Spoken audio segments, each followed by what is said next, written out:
I Remember When, sponsored by the Gresham Historical Society. I'm Gwenda McCall.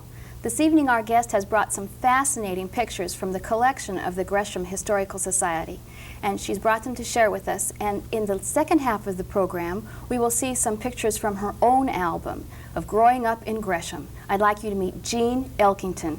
Jean, thank you for joining us this evening. Yes. Let's start right in. Now this is a real old-timer. This is a picture of Gresham as it looked about the time that my grandfather came here. This is a well-known picture to all old-timers, showing the Henry Metzger farm in the middle ground and the town. Now let's put ourselves, we're on what we now call Gresham, well, it used to be Gresham Butte. We call it... Yes, it's up just above where the cemetery is And now. we're looking north, and which mountain would this be? Rainier? Way in the background here? No, no, no. St. Helens, would be maybe. Mount Hood. Here is Mount Hood, and this is Mount St. Helens. Yes. Okay, so we're looking down into the town of Gresham, and I'm going to run my finger along and give them an idea of how few homes are here.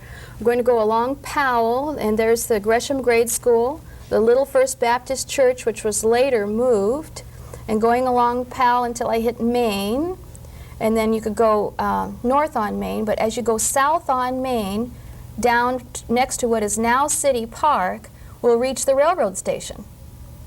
And this whole area in here is now City Park. Roberts runs over here. But there are so few homes, it's just fascinating.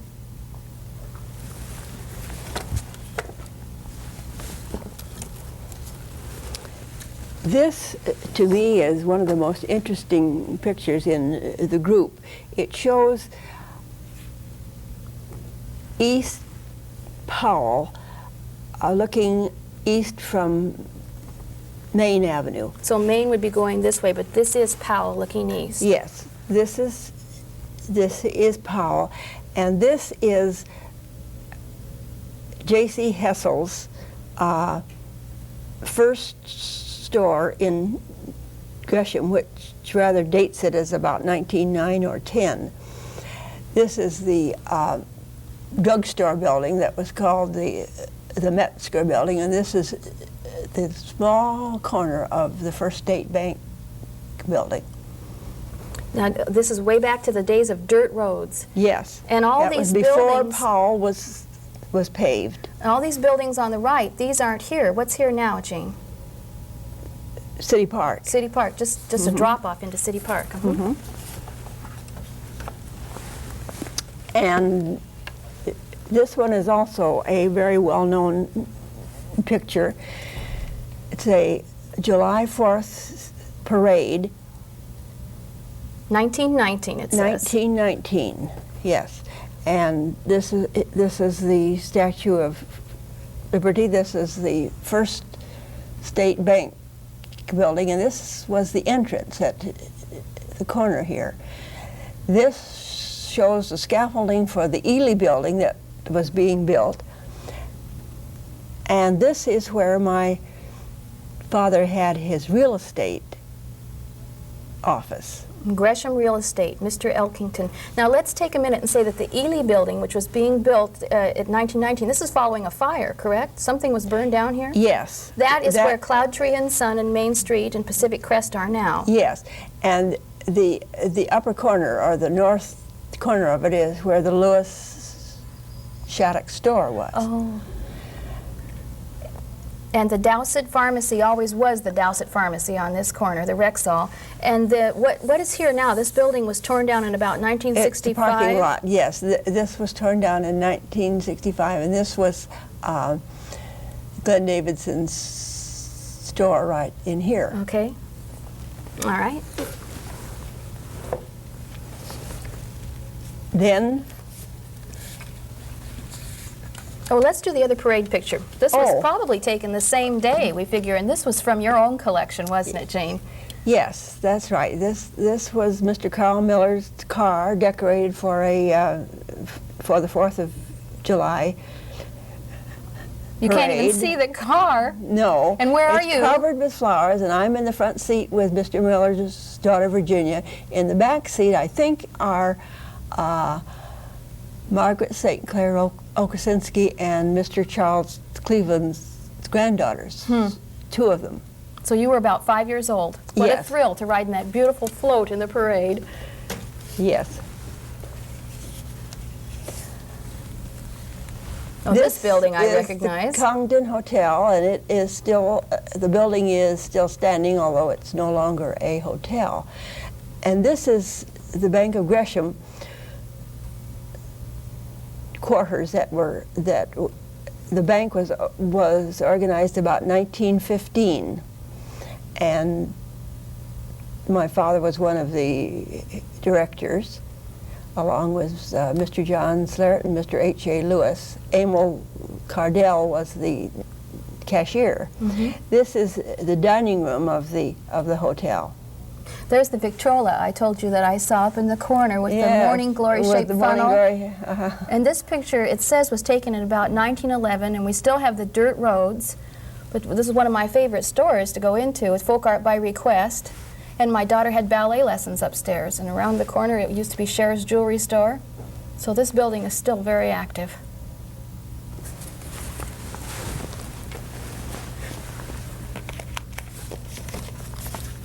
Oh, I stuck this in here because I think so many people don't realize that we used to have trolley cars out here before Max came through.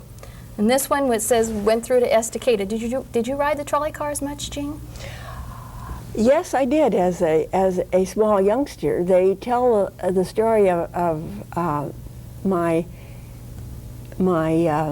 father's sister and her husband and daughter being down here, and it was a warm summer's day, and we were coming out from Portland, and as we passed the telephone poles, I would stick my hand out toward them, and my uncle said, "Stop."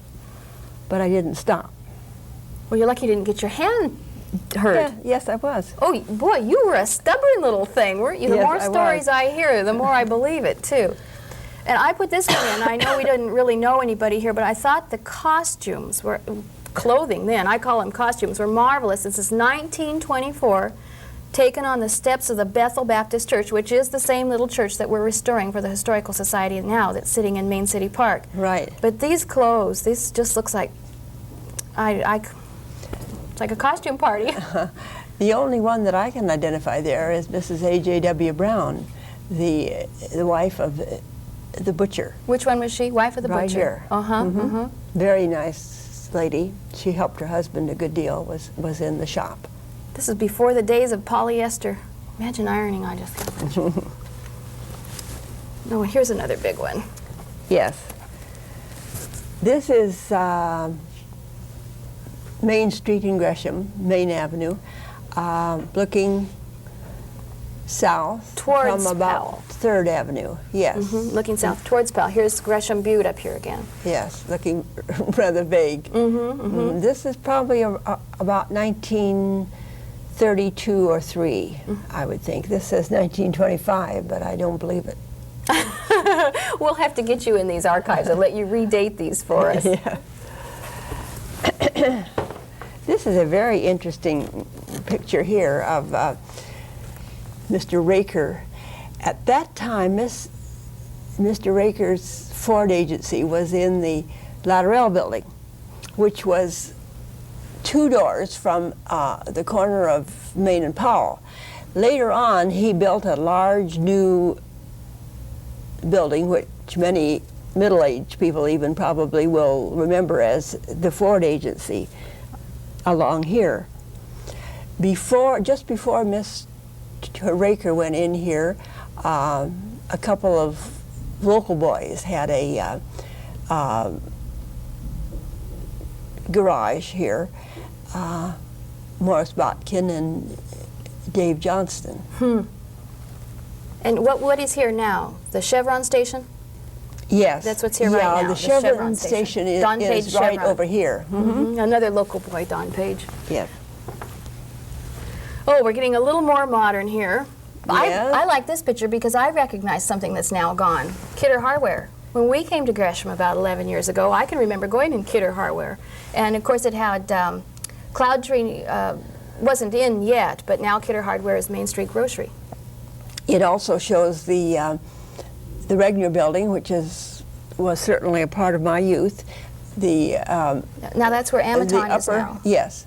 The upper story of that was used as a Masonic hall, and all of the Masonic orders had their meetings there, and they had dances there. They had a beautiful floor. My mother tells me that when they opened the building, it was as a roller skating rink, and they had a lovely white maple floor on it, which I think is still there. You know, they must have done a lot of roller skating. Of course, with no TV, I guess that's all you could do is go roller skating or go to the library, because I remember hearing that the basement of West Gresham School was used for roller skating. And out on East Powell Valley Road in, a good 80 years ago, the top of the Elliott store was used for roller skating and dances. So it must have been quite a popular sport. And the other thing that caught my eye over here was the pool hall, which is still there. And it's now Miller's Inn, but this has the old back bar in it that Dan Murphy's dad either put in or purchased when it had it. It's old. It's very interesting to go in and look at it. The same old back bar, right on Main Street. Mm-hmm. They're all decked out for the fair. All right, now let's get into your family pictures a little bit, Jean. Let's start with some information about your father. Tell me when your father came to Gresham. My father came here in 1910 from Duluth, Minnesota. And in 1911, he and some other men purchased the property from George Slarrett. Mr. Slarrett was the son of the man who homesteaded that property, which was a segment of property left over between two donation land claims. Now, is that the property on this map? Yes. Let's go ahead and look at that. Yes. Then. This map is just a treasure, and I don't even know what kind of paper this is. It's kind of a very thin canvas. But here we have... This is the plat of Wallula Heights, and it shows the 20 acres that the group of men purchased from Mr. Slarrett. Now let's tell our audience what the roads are here. This is Wallula Avenue now, Florence Avenue, Wilson Avenue, and this is First Street. But they started to call it Second Street. Why was that? Because they thought that it would line up with Second Street where it intersected Main Avenue. Yes, but it would have had to go through. But they only put their street through. In fact, they didn't even open up this. They just they graded these streets and gravelled them and brought in gas and water. And this is Powell. We have to let our audience know that. Yes. And I get such a kick out of this, called County Road. Now, people will notice that Wallula is wider than Florence and Wilson and Slarrett Avenues, and that's because it was a county road. I think that's so interesting. It also connects with Stanley Road, where the well-known Stanley family lived. No, I didn't know them. Further north. North is this way. No, north's that way. North is always up, you know. You have a marvelous sense of direction. And then your home, the one that your father built for your mother, was right about here on Wilson, just a half a block in from Powell. My grandfather's home was here, and my uncle's home, the first one he built was right up here, and the second one was here. And your good friend Betty Peterson, who was Betty Thornton then, was raised right here. Thorn. Lived here, yes.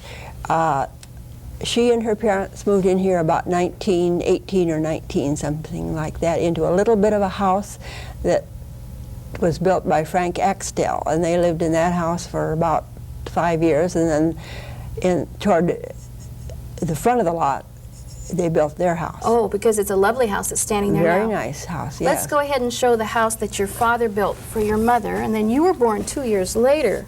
Right. Now, these are pictures that I didn't want to have to pull out of the album, so we'll have to get a close-up on them here. But this is the house that is still standing on Wilson. This is at the time that it was first completed in 1912. Mm-hmm. Now, I do happen to know the couple who's living in it now, and they will be so delighted to see these pictures because they are interested in restoring it to the way it looked before, with the little diamond-shaped windows and all. Which are terrible to wash. Oh, imagine. Tell your friend not to get involved with diamond-shaped panes. Oh, was indoor plumbing built into this house? Oh my, yes. The indoor bathroom, the Absolutely. whole thing? Oh, the best modern, oh my goodness. Heavens, yes. And another picture. It was built at the same time as the Pittock Mansion, the same year. Oh, really? Oh, that's a little interesting. smaller, but a little the smaller. same. Maybe they used all local materials, just like the Pittock Mansion. Perhaps. And this picture, tell us about this one. It's taken the same time. This was right across the street, and when the men bought the property, the timber had been taken off of it, but the stumps were still there, and they were immense things that were still in the ground, so they had to have them blasted out. With so dynamite. this is a picture showing my mother and my father and my mother's friend standing or sitting, in my mother's case, on the stumps.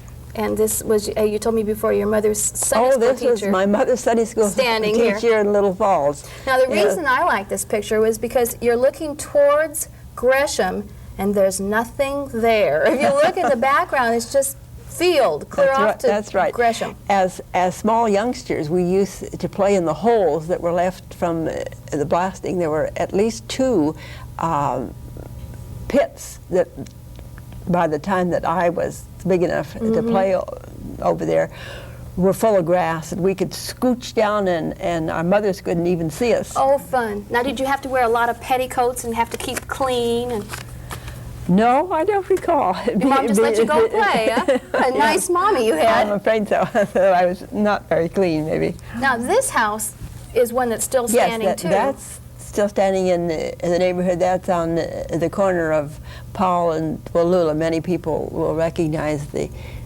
Roberts house, which I always think of as the Hodges house, because that's where John and June Hodge grew up. Mm-hmm.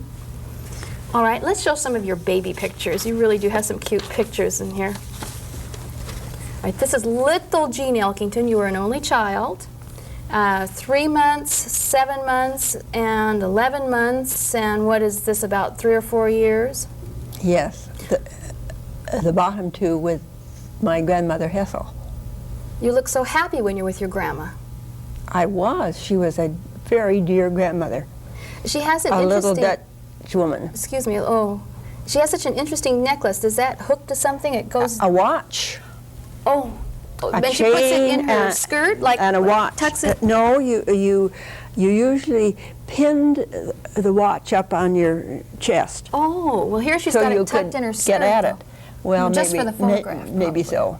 Just for the photograph. But usually they were pinned up where you could open them and look at them. In your album, also there are some fun pictures of your family camping. Did you go camping every year? Not every year, but they're very, very happy memories of waking up in that little white silkoline tent, smelling the coffee and hearing the bacon frying, and hearing the low-pitched voices of the women who were getting breakfast and trying to be quiet so that the rest of us could sleep. Mm-hmm.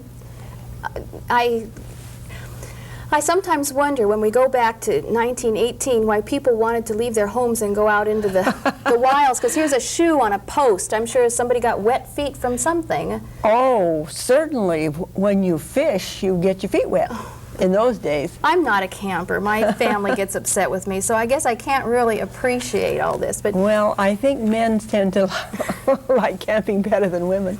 And here are 2 pictures of you camping, and this is so cute.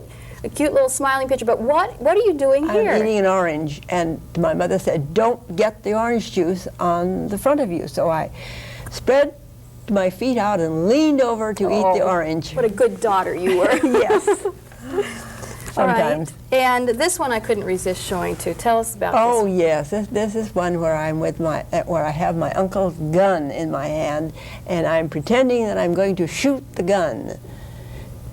He actually let you hold a real gun for this photograph. A real gun, yes. And there's one more of the ladies who went camping with you and what they're wearing. Describe this for us. Oh yes. I thought it was a swimming suit. It's not. This is on the Salmon River up near Welch's, and this is Mrs. Oya Eastman, Mrs. Arthur Dowsett, and this is my mother standing. They were all garbed out in the costume of the day, which was large, voluminous sort of bloomers. I guess it'd be comfortable for camping. Yes, I guess so. All right, let's go on here and show little Jean Elkington in her angel costume. This just tickles me. Were you in a pageant or did you take ballet? Oh, yes. When I went to school, we had, during the 8 years that I was at school, we had 2 pageants, one in 1922 and one in 1925. And I was some kind of an angel or fairy, maybe? Fairy, yes, little fairy? Yes, So there was a group of us, little second graders, who were brought on by an older girl who had ballet training, and she did some kind of a dance while we just tripsied around in the back and looked cute. Yes, Nobody cared. And the music I can still remember was Humoresque by Dvorak, and they played it over and over as we practiced and trying to get it right. You can still remember. I can still remember Humoresque. The other picture was one of me in my favorite pink poke bonnet.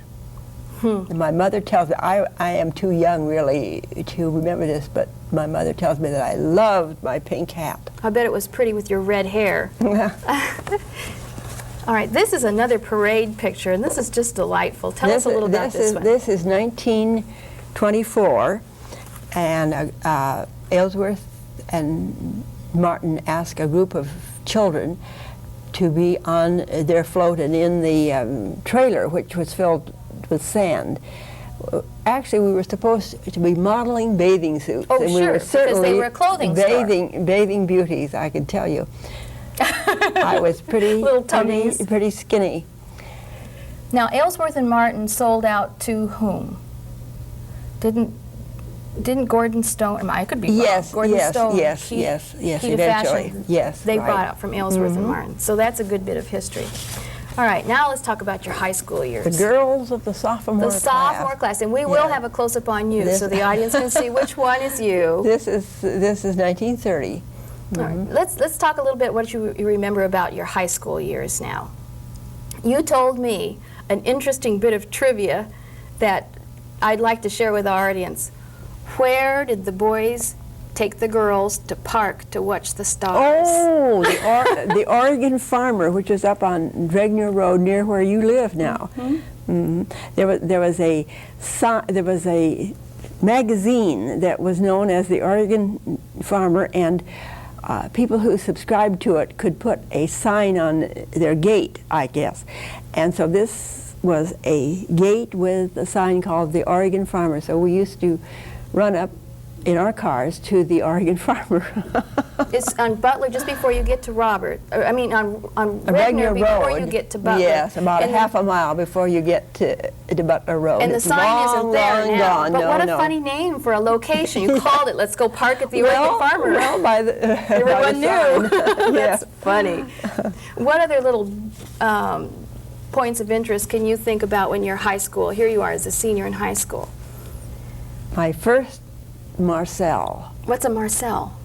A Marcel is something that they did with irons. It's a sort of a curling iron Oh, affair. A hairdo. And it was popular just before permanents began to come in. And that was my, this hairdo? That was my Marcel. With the curling iron. Oh, it is lovely. It was beautiful. Your hair's so shiny. It's just lovely. All right. Now, you had mentioned to me earlier that when you city girls in the high school had certain feelings about the kids that came in from the country. Tell me a little bit about your prejudices. Yes. We were the city girls, and we felt that we were the leaders, and we looked down our noses just ever so slightly at the children who came in from Orient and from boring. And that's where you live, out that way. Yeah, and all those kind of farm areas in there, Powell Valley and Pleasant Home and all that. So the country, the people were city, you thought you were bad. Now, what about but when we got into Portland, then the situation was reversed, and we were the country types. Oh, that's great. And we sort of hung our heads and didn't look anybody in the eye. Oh, that's funny. Now, after high school, you went to college. Yes, the University of Oregon. Here's a picture of you with your college sorority. And this is about the time that the war was thinking about starting in Europe. Give me a year on this, 1936? Or? Yes, while I was in college was when the King of England abdicated his throne and married the woman he loved. The Duchess of Windsor. Yes, right. And how did the college kids feel about the potential war? Well, this was a period between World War I and World War II, and we were very anti-war. We had all read All Quiet on the Western Front, and there was quite a little propaganda, anti-war propaganda. There was a play that was very popular. I don't recall the name of it, that we went to see on the campus.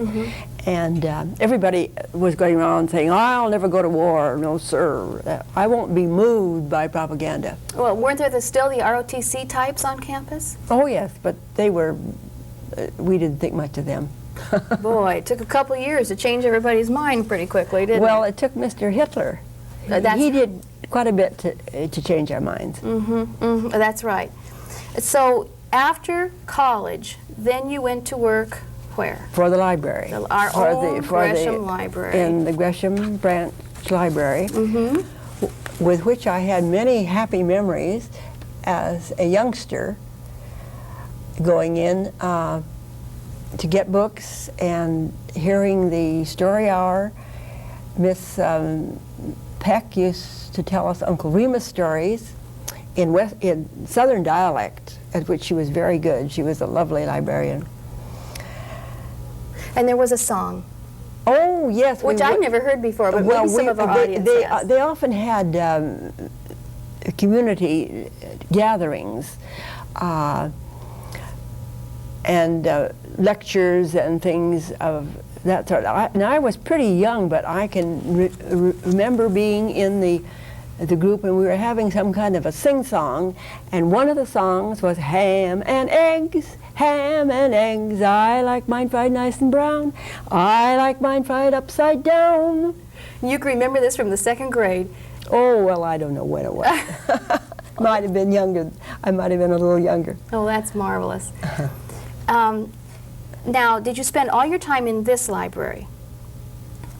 Or did you have to go to other libraries too? Oh, no. During this time? No, we had no school library then, as they do now. But I went up to the Branch Library. Then I started to work there the year after I was out of college, and worked there for 3 years as assistant librarian to Miss Short. And didn't you have to go to the high school too? Yes. She was in charge of the high school library and the Branch Library, so when she was at one place, then I had to be at the other. Gina, I'm going to have to cut you off. We're running out of time. Would you rather be, the high school library or the Branch Library? Oh, the Branch. Because you didn't want to be with the high school kids. No.